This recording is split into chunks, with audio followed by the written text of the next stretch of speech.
আমি আপনাদের একটি ক্লিপ দেখাচ্ছি, ক্লিপটি একটু মনোযোগ দিয়ে দেখবেন। তারপর আমি ভিয়েতনাম ভিসার জন্য অ্যাপ্লাই করলাম, যে একই ভিসা আমি বছরের শুরুতে পাইছিলাম। ওইটার জন্য বেশ কয়েকবার আমার অ্যাপ্লাই করতেই প্রবলেম হচ্ছিল, ওদের ওয়েবসাইট একটু গ্লিচি। তো শেষমেশ অ্যাপ্লাই করলাম। অ্যাপ্লাই করার পর আমাকে বললো যে আমি মানে 40 দিন না কতদিন একটা ট্রিপ বলছিলাম। খুবই আজব একটা রিজেকশন লেটার দিছে। ওদের ইমেলটা পড়ে মনে হলো ওদের রিজন হচ্ছে আমার রিজেকশনের। আমি যে একটা 40 দিনের জন্য ভিসার জন্য অ্যাপ্লাই করছি, যে আমার পজিশন থেকে মানে বাংলাদেশ থেকে একজনের 40 দিনের জন্য ঘোরার টাকা আছে, ওটাই ওদের বিশ্বাস হচ্ছে না। পরে গিয়ে শুনলাম যে ভিয়েতনাম যদিও পোর্টালটা এখন অন আছে, বাংলাদেশে বেসিক্যালি পুরোপুরি দেওয়া বন্ধ করে দিয়েছে, বাংলাদেশ থেকে এখন কেউই ভিসা পাচ্ছে না। আগে আমরা বাংলাদেশের মানুষ মজার ছলে বলতাম যে বাংলাদেশ একটা গরিব দেশ, বাংলাদেশ আসলে একটা ফকির দেশ।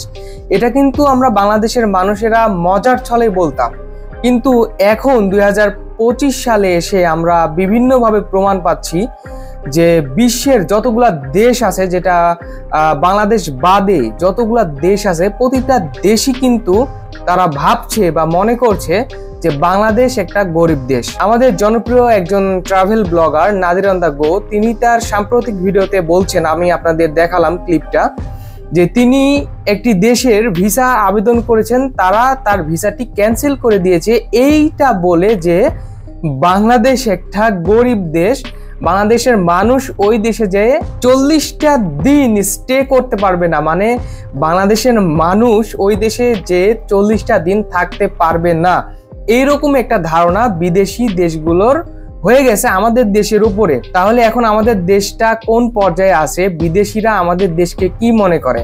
আমরা তো আগে মজার ছলে বলতাম যে আমাদের দেশটা গরিব দেশ বা ফকির দেশ, এখন বিদেশিরাও তাই মনে করে যে আমাদের দেশটা গরিব দেশ, ফকির দেশ। আমাদের দেশের মানুষ অন্যান্য দেশগুলোতে যে 40টা দিন থাকতে পারবে, এদের 40টা দিন থাকারও টাকা পয়সা নাই। এটাই বিদেশিরা ভেবে বা অন্যান্য দেশগুলা ভেবে আমাদের দেশের মানুষদেরকে কিন্তু ভিসা দিচ্ছে না। এটা আমি আপনাদেরকে একটু আগেই ক্লিপে দেখালাম। তো আরো একটি ফুটেজ আপনাদের সাথে শেয়ার করছি। তাজিকিস্তানের অ্যাকচুয়ালি ভিসা ফি একটু কম ছিল, $30। আমি ভাবলাম ঠিক আছে অ্যাপ্লাই করে দেখি। তাজিকিস্তান ওই পুরো এলাকার মধ্যে আফগানিস্তান বাদে তাজিকিস্তানের জিডিপি পার ক্যাপিটা সবচেয়ে লো। সো ভাবলাম আচ্ছা এই দেশে ট্রাই করে দেখি করা যায় নাকি, যদি যেহেতু ভিসা একটা সিস্টেম আছে, $30 একটা আছে, 4-5 দিনে প্রসেস হওয়ার কথা, 2-3 সপ্তাহ আমাকে প্রসেসিং রেখে দিল। আর আমি কিন্তু ওদের সব দেখাইছি, যেমন ইউএস ভিসা আছে, ইউকে ভিসা আছে, ওরা একটা অ্যাটাচমেন্ট পাঠিয়ে দিচ্ছি, অস্ট্রেলিয়ান ভিসা আছে, একটা অ্যাটাচমেন্ট পাঠিয়ে দিচ্ছি। দেখে শুনে বেসিক্যালি তারা বললো যে না, your visa cannot be processed. আজব হাস্যকর ব্যাপারটা। এন্ড আমার এই ভিসা রিজেকশন নাকি বিভিন্ন জায়গায় নিউজে চলে আসছে। ইভেন আমাকে কে জানি লিঙ্ক পাঠালো, একজন এটিএন বাংলা এটা নিয়ে কথা হয়েছে, তাজিকিস্তানের মতো দেশ থেকে, এত লো ইনকাম একটা দেশ থেকে বাংলাদেশ রিজেক্ট করে। রিসেন্টলি ব্রুনেতে ছিলাম, ওখানে সবাই এটা নিয়ে কথা বলছে। আমি নিজেও বুঝি না যে জিনিসটা এতটুকু ভাইরাল হয়েছে। আমার পোস্টটা মানুষের মানে খুশ হয়েছে যে বাংলাদেশে পাসপোর্টের কি অবস্থা, যে তাজিকিস্তান রিজেক্ট হয়েছে। রিজেক্ট করার কারণ কি, আমি কিন্তু ফেসবুকে এটা নিয়ে বেশ পোস্ট করছিলাম। সবার কমেন্টসে অনেকেই বলতেছে যে ওখান থেকে গিয়ে না মানুষ নাকি অবৈধভাবে রাশিয়া যাচ্ছে। সো বেসিক্যালি ঘুরে ফিরে একই জিনিস, বাংলাদেশি পাসপোর্ট শেষ করার কারণ হচ্ছে বাংলাদেশি নাগরিকরা দেশে গিয়ে অবৈধভাবে থেকে যাচ্ছে, বেরোচ্ছে না। বাংলাদেশিদের টেন্ডেন্সিটা বেশি। যে ইনভেস্টমেন্ট যখন আমি অ্যাপ্লাই করছিলাম 1 বছর আগে, আমার সব মিলে খরচ পড়ছিল 25,000 টাকার মতো। তারপর যখন আমার উইথড্র করা লাগছে, পুরো টাকাটাই মার গেছে। এই বছর আমার ইন্স্যুরেন্স সহ এজেন্সি ফি সহ পড়ছে হচ্ছে 29,000 টাকা। এবার 6 সপ্তাহ আমাকে ওয়েট করা লাগে নাই। এবার লিটারালি জাস্ট 7-8 দিন পর বলছে পাসপোর্ট কালেক্ট করতে, রিজেক্ট।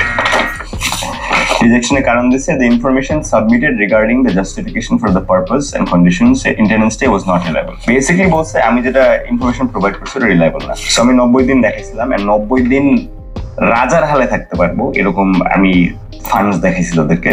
আমার ইনকাম আর সব সোর্স দেখাইছি, সবকিছু দেখাইছি, আমার ট্যাক্স কাগজপত্র দেখাইছি, 3 বছরের প্লেন বুকিং দেখাইছি, 4টা না 5টা শহরে থাকার জিনিস দেখাইছি, হোটেল বুকিং দেখাইছি। এন্ড আইটিনারিতে বেসিক্যালি সত্যি কথাই বলছি, আমি বলছি যে আমি ওখানে কয়েকটা মিউজিক ফেস্টিভ্যালে যাবো, কারণ নেদারল্যান্ডসে ভালো মিউজিক ফেস্টিভ্যাল হয়। আপনারা হয়তো জানেন আমি নেদারল্যান্ডসে একটা মিউজিক ফেস্টিভ্যাল থেকে লিটারালি একটা ভিডিও বানাইছিলাম 2 বছর আগে, নভেম্বর 2023 সালে।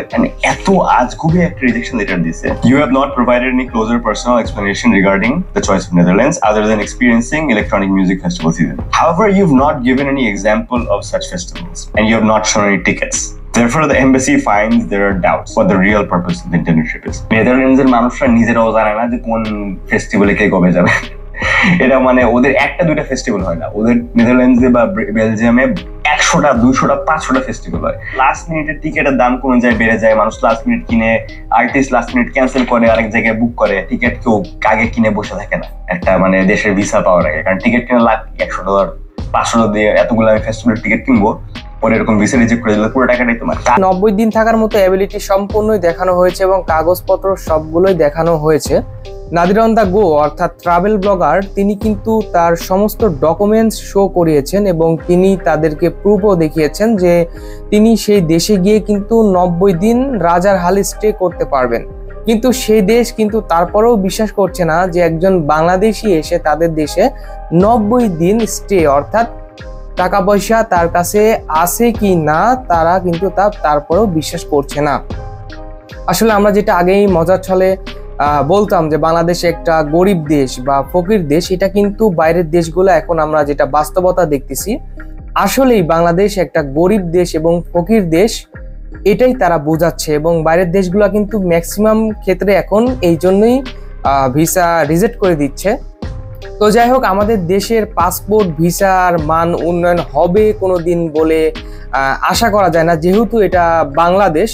তো বাংলাদেশে কোনো সময় উন্নতি হবে কিনা এই বিষয়গুলা বহুত দিন ধরে এরকম হয়ে আসতেছে। বাইরের দেশগুলোতে গেলেই বোঝা যায় যে বাংলাদেশের পাসপোর্টের মানটা কতটুকু।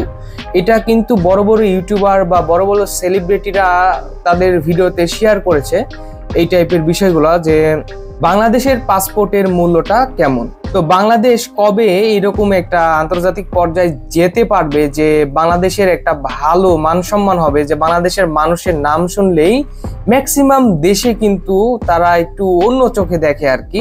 যাই হোক, এটা বড় বড় ইউটিউবাররাই বলেন আর কি, যারা বিভিন্ন দেশে ট্রাভেল করে তিনারাই কিন্তু বলেন যে বাংলাদেশের পাসপোর্ট নিয়ে কিন্তু বিভিন্ন ধরনের সমস্যা আর কি। তো যাই হোক, আমাদের দেশ যে একটা গরিব দেশ বা ফকির দেশ, এইটা কিন্তু খালি আমরাই মনে করি না, পৃথিবীর বেশিরভাগ দেশই মনে করে বাংলাদেশ একটা গরিব ফকির দেশ। তো যাই হোক, এটা কোনোদিন চেঞ্জ হবে বা ডেভেলপ হবে কিনা বাংলাদেশ, এটা অনিশ্চিত, যেহেতু এটা বাংলাদেশ। তারপর আমি ভিয়েতনামি ভিসার জন্য অ্যাপ্লাই করলাম, যে একই ভিসা আমি বছরের শুরুতে পাইছিলাম। ওইটার জন্য বেশ কয়েকবার আমার অ্যাপ্লাই করতেই প্রবলেম হচ্ছিল, ওদের ওয়েবসাইটটা একটু গ্লিচি। তো শেষমেশ অ্যাপ্লাই করলাম। অ্যাপ্লাই করার পর আমাকে বললো যে আমি মনে 40 দিন না কতদিন একটা ট্রিপ বলছিলাম, খুবই আজব একটা রিজেকশন যেটা দিছে। ওদের ইমেলটা পড়ে মনে হলো ওদের রিজন হচ্ছে আমার রিজেকশনের, আমি যে একটা 40 দিনের জন্য ভিসার জন্য অ্যাপ্লাই করছি, যে আমার পজিশন থেকে মানে বাংলাদেশ থেকে একজনের 40 দিনের জন্য ঘোরার টাকা আছে, ওটাই ওদের বিশ্বাস হচ্ছে না। পরে গিয়ে শুনলাম যে ভিয়েতনাম, যদিও পোর্টালটা এখন অন আছে, বাংলাদেশ থেকে বেসিক্যালি পুরোপুরি দেওয়া বন্ধ করে দিয়েছে, বাংলাদেশ থেকে এখন কেউই ভিসা পাচ্ছে না। তাজিকিস্তানের অ্যাকচুয়ালি ভিসা ফিটা একটু কম ছিল, $30। আমি ভাবলাম ঠিক আছে অ্যাপ্লাই করে দেখি। তাজিকিস্তান, ওই পুরো এলাকার মধ্যে আফগানিস্তান বাদে তাজিকিস্তানের জিডিপি পার ক্যাপিটা সবচেয়ে লো। সো ভাবলাম আচ্ছা এই দেশে ট্রাই করে দেখি করা যায় নাকি, যদি যেহেতু ভিসা একটা সিস্টেম আছে, $30 একটা আছে, 4-5 দিনে প্রসেস হওয়ার কথা, 2-3 সপ্তাহ আমাকে প্রসেসিং রেখে দিল। আর আমি কিন্তু ওদের সব দেখাইছি, যেমন ইউএস ভিসা আছে, ইউকে ভিসা আছে, ওদের একটা অ্যাটাচমেন্ট পাঠিয়ে দিচ্ছি, অস্ট্রেলিয়ান ভিসা আছে, একটা অ্যাটাচমেন্ট পাঠিয়ে দিচ্ছি। দেখে শুনে বেসিক্যালি তারা বললো যে না, your visa cannot be processed. আজব হাস্যকর ব্যাপারটা।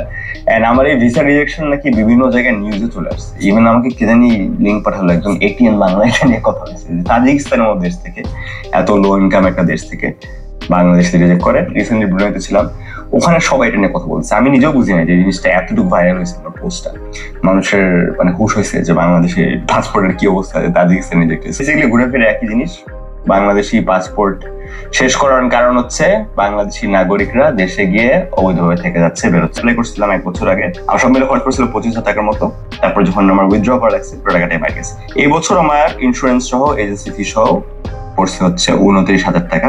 এবার 6 সপ্তাহ আমাকে ওয়েট করা লাগে নাই, এবার লিটারালি জাস্ট 7-8 দিন পর বলছে পাসপোর্ট কালেক্ট করতে, রিজেক্ট। রিজেকশনের কারণ দিচ্ছে, the information submitted regarding the justification for the purpose and conditions intended stay was not reliable. Basically বলছে আমি যেটা ইনফরমেশন প্রোভাইড করছি ওটা রিলায়েবল না। সো আমি 90 দিন দেখাইছিলাম, 90 দিন রাজার হালে থাকতে পারবো এরকম আমি ফান্ডস দেখাইছি তাদেরকে, আমার ইনকাম আর সব সোর্স দেখাইছি, সবকিছু দেখাইছি, আমার ট্যাক্স কাগজপত্র দেখাইছি, 3 বছরের প্লেন বুকিং দেখাইছি, 4টা না 5টা শহরে থাকার জিনিস দেখাইছি, হোটেল বুকিং দেখাইছি। এন্ড আইটেনারিতে বেসিক্যালি সত্যি কথাই বলছি, আমি বলছি যে আমি ওখানে কয়েকটা মিউজিক ফেস্টিভ্যালে যাবো, কারণ নেদারল্যান্ডসে ভালো মিউজিক ফেস্টিভ্যাল হয়। আপনারা হয়তো জানেন আমি নেদারল্যান্ডসে একটা মিউজিক ফেস্টিভ্যাল থেকে লিটারালি একটা ভিডিও বানাইছিলাম 2 বছর আগে, নভেম্বর 2023 সালে। এত আজগুবি একটা রিজেকশন লেটার দিছে।